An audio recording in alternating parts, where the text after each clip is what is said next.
Hello, everyone. Hello.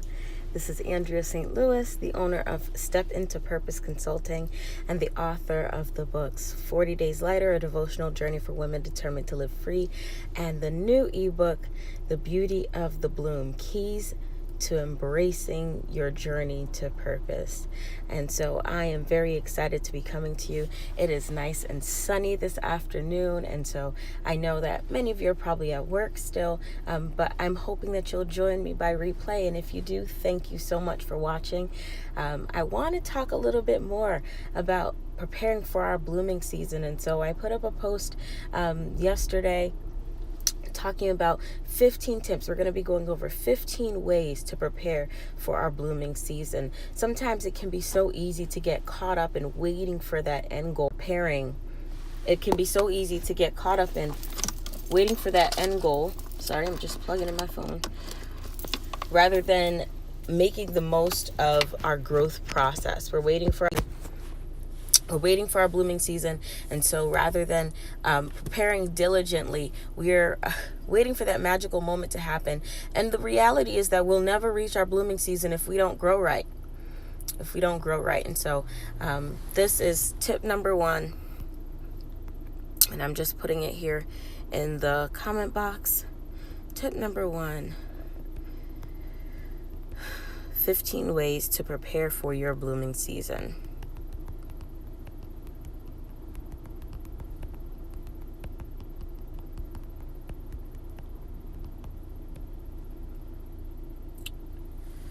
All right.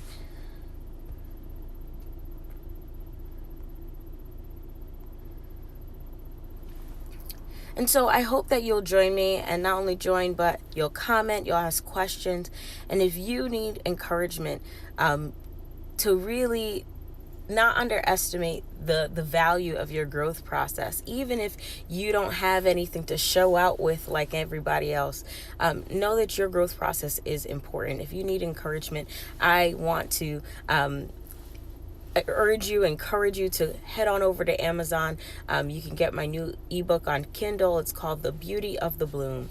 And so for today, tip number 1 is to find good ground. Tip number 1 for preparing for your blooming season is to find good ground. Make sure that you are planted in good ground. And I put up a post a little bit earlier that says, find good ground. Maybe you're not growing because you're planted in the wrong place.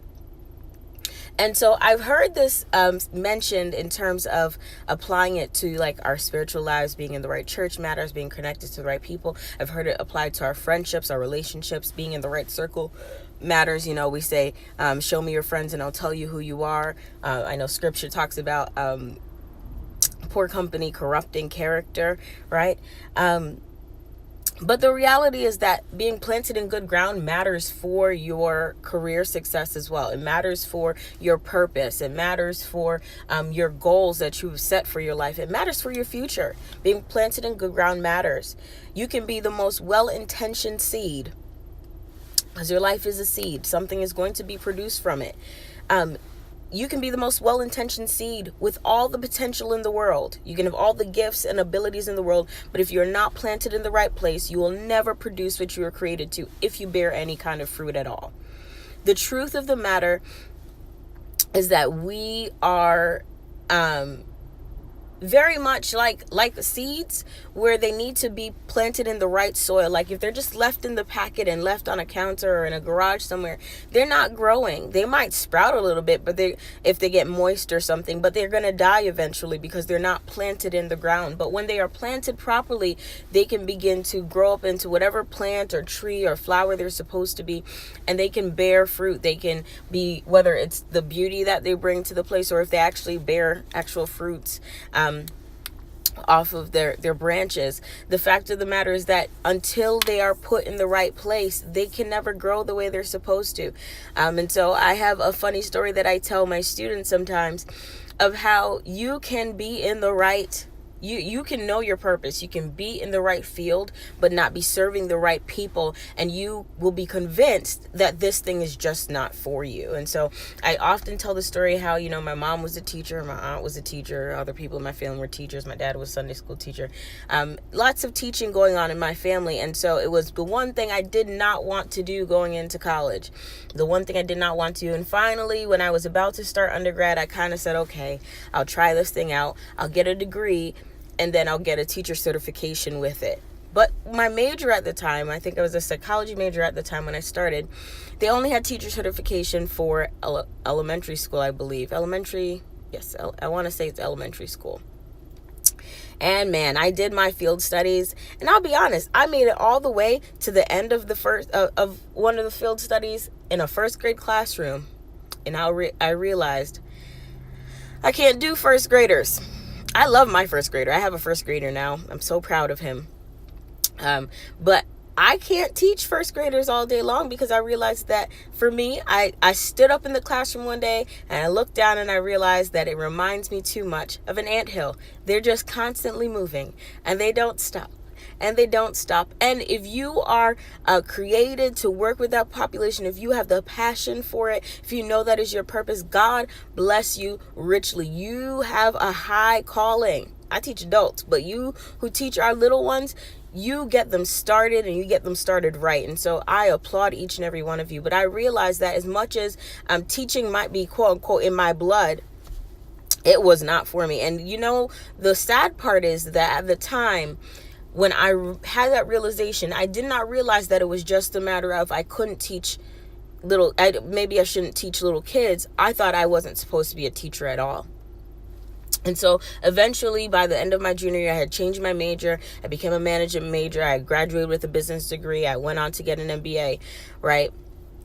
And all the while thinking, I always find myself teaching somehow. So I had started teaching at church. I'd started teaching, doing workshops and other kinds of things, facilitating workshops and other types of sessions. I always find myself advising and giving counsel to students or professionals at various stages of their lives and careers.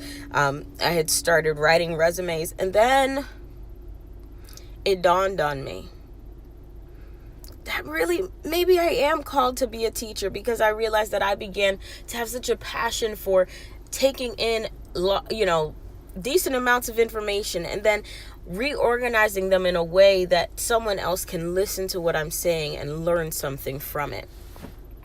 And as I came to that realization, it was confirmed through a word I received. It was confirmed through other means. And then when I had that realization, I said, okay, well, then in the next 5 to 10 years of my career, I'm going to try and find a way to move into teaching. And I believe this was 2013. Yes, 2013. I'm going to find a way to move into some kind of teaching role. And by then I knew that it wasn't elementary school, it wasn't middle school, and it definitely wasn't high school. So it was probably going to be higher ed. And so I got the opportunity to go in and be a speaker in a couple of college classrooms. I really enjoyed doing that. I enjoyed mentoring. I enjoyed working with college students on my own. And so I realized that this was the population for me. And so in 2013, I set this goal, and I said, in the next 5 to 10 years, I want to be teaching in higher ed.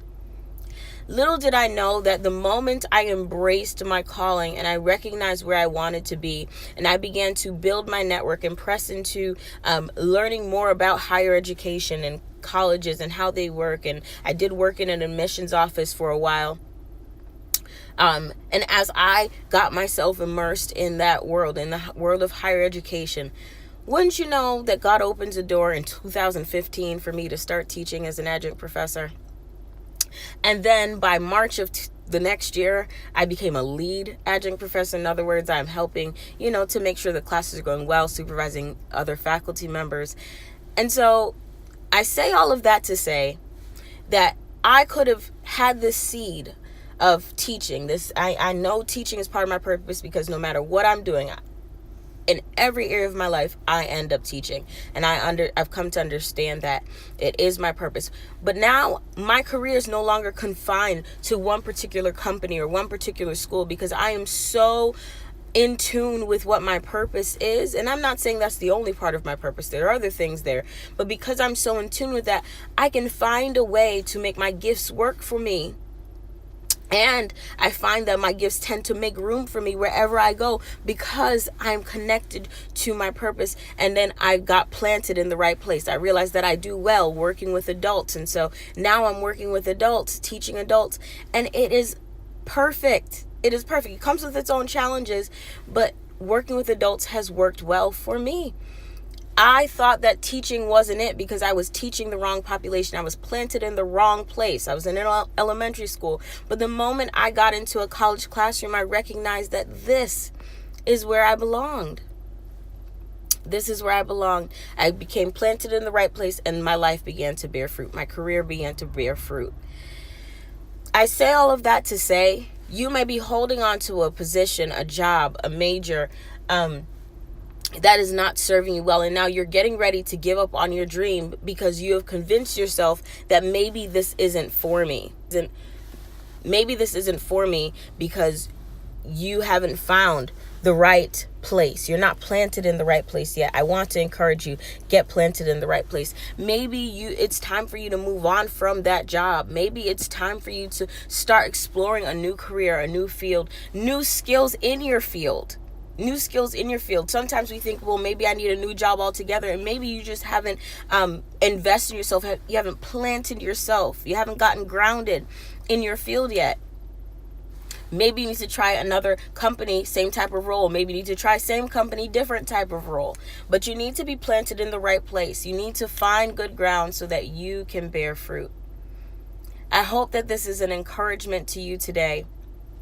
Know that even as I'm a believer, and so my faith really leads a lot of what I believe. A lot of my practices, whether it's career or my personal life that I'm talking about. And I think about the parable of the sower, and some of the seed fell on good ground, some of it didn't. But only the seed that fell on good ground bore fruit and remained. Don't plant yourself in a shallow place. Don't try and plant yourself based on someone else's reputation. Don't plant yourself where someone else believes that you should be. Know your purpose for yourself. You have to do that. You have to know your purpose for yourself and get planted in the right place so that you can bear fruit. I hope that you're encouraged. I look forward to sharing tip number 2 with you tomorrow. And so go and find good ground. Go and find good ground so that you can grow the way that you're supposed to. Have a great day.